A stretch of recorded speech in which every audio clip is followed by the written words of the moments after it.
இன்னைக்கு விஜய் தன்னுடைய சொந்த கட்சிக்காரர் வர்றாங்க, கரூர் போறார், 41 பேர் செத்து விழுகிறாங்க. அவருடைய கட்சிக்கார் சகோதரிகள் ஒவ்வொரு குடும்பத்திலும் ஒரே வாரிசு தான், அதுல நிறைய பேர் போயிட்டாங்க, இறந்து போயிட்டாங்க. அதை பார்க்காம அப்படியே ஏறி போனவரு திரும்ப வரவே இல்லை. என்ன வேணாலும் இருக்கட்டும், உடனே மருத்துவமனைக்கு போயிருக்க வேண்டாமா, காப்பாற்ற வேண்டாமா? நிறைய பேர் உயிருக்கு போராட்டத்தை போய் பார்க்கணும்ல,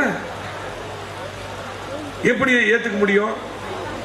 எனக்கு நடிகர் விஜய் நண்பர், அது வேற. ஒரு படம் ரிலீஸ் பண்ண முடியல, நான் தான் எடப்பாடி கூட்டு பண்ண முதலமைச்சர் கூட்டிட்டு போய் கார்ல கூட்டிட்டு போய் வீட்டுக்கு கூட்டு போய் படம் ரிலீஸ் பண்ணி கொடுத்தது, அது வேற, அது தனி.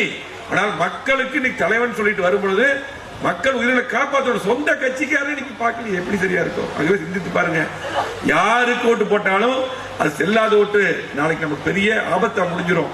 திமுக அவர்கள் மட்டும் இன்னும் 2 வருஷம் உயிரோடு இருந்தாங்கன்னா இலங்கையில தனியில் அமைஞ்சிருக்கும். யாரு நிறைய பேர் பல கட்சிக்கு போற திமுக போன வேகத்தில் திரும்பி வர்றாங்க. இங்க இருக்கிற மரியாதை எங்கேயுமே இருக்காது. பாக்குறதுக்கு அப்படியே சோக்க ஒரே நாள் மாப்பிள்ளையாக்கி அனுப்பிடுவாங்க. இன்னைக்கு நிறைய பேர் புது புதாக ஆரம்பிச்ச விஜய் கட்சிக்கு போனவங்க திரும்ப வர்றதுக்கு ரெடியா இருக்காங்க. பேர் சொல்ல வரல, மரியாதையை திரும்ப கொடுத்து அதே பதவி கொடுத்து வந்தவன் பேசுறாங்க. அப்படிதான் சூழ்நிலை.